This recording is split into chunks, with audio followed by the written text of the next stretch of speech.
This video will introduce what I call the three legs of the mission to Mars. If you did not see any earlier videos, these three legs are the Earth Embassy, the fleet, and the ticket contract. And, as with a three-legged stool, I believe the mission to Mars would not work if any one of the three legs were not present. First, the Earth Embassy. I call it an embassy because the mission to Mars intends to create a government for itself on Mars. This community on Earth, the Earth Embassy, will serve both as a place to organize the mission to Mars and as a place to liaise with Earth governments and residents.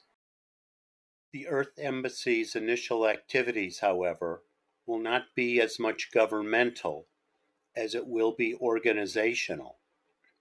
The Earth Embassy will serve to organize the resources, technology, and information needed to transport the 50,000 colonists to Mars.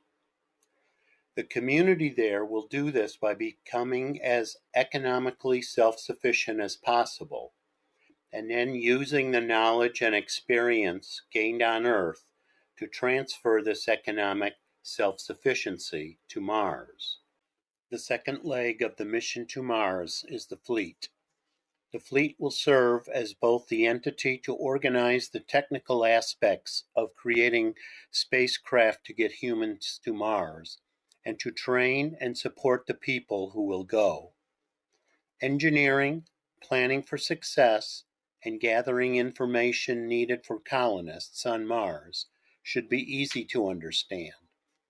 The fleet will also provide such support as the operation of mess halls, health care, and education facilities for Earth Embassy residents.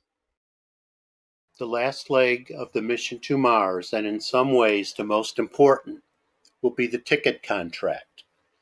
There will be many videos about the economy of the Earth Embassy and how it can raise the capital it will need to get the colonists to Mars. Everyone admitted to the Earth Embassy will need to enter into a ticket contract to buy a seat on a spaceship to Mars. Each ticket will cost $1 million. Members of the mission to Mars will pay the cost of this ticket in two ways.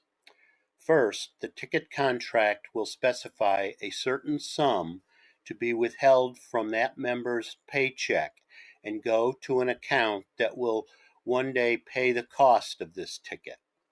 Second, the sums paid into the ticket account will earn an annual return, an amount negotiated at the signing of the ticket contract. Thus, a person might pay off $40,000 in 1 year towards the cost of this ticket by having this sum deducted from her paycheck. In addition, a further $2,000 might be earned as a return on the sum. For the less mathematically inclined, in the early years, the majority of the money added to this ticket account will be from the payroll deduction. In the latter years, however, very large sums of money added to the ticket account would come from this negotiated return. In year 15, if the individual pays $50,000 into the account through an increased salary, new job, etc., the total in the ticket account might approximate $700,000. The annual return we saw in the first year might increase to $35,000 in that year. Thus, in year 15, the $700,000 would grow to become $785,000. The original $700,000, $50,000 from the payroll deduction, and $35,000 because of the negotiated return on the ticket contract.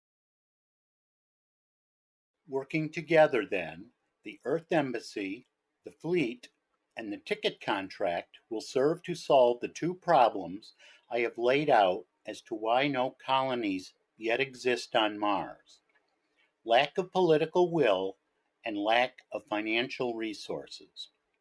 The financial wherewithal for these colonies and the infrastructure to take the colonists to Mars will be provided by the ticket contracts.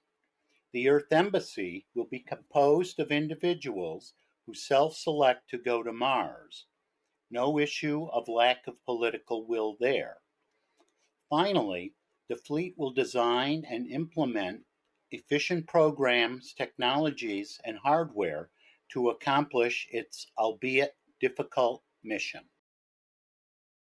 I do not expect that this short introduction to the three legs of the mission to Mars will answer most questions the interested and intelligent viewer might have. Instead, I suspect that most people will have more questions now than before watching this video. Many of the remaining videos will detail the three legs and should answer most of these questions. As indicated before, I propose to create an initial batch of 60 short videos to deal with the myriad of issues surrounding my proposal for Mars. Only by viewing all, or at least a majority, of these videos will the reasonably skeptical person be able to make an intelligent assessment of the feasibility of the program I am laying out.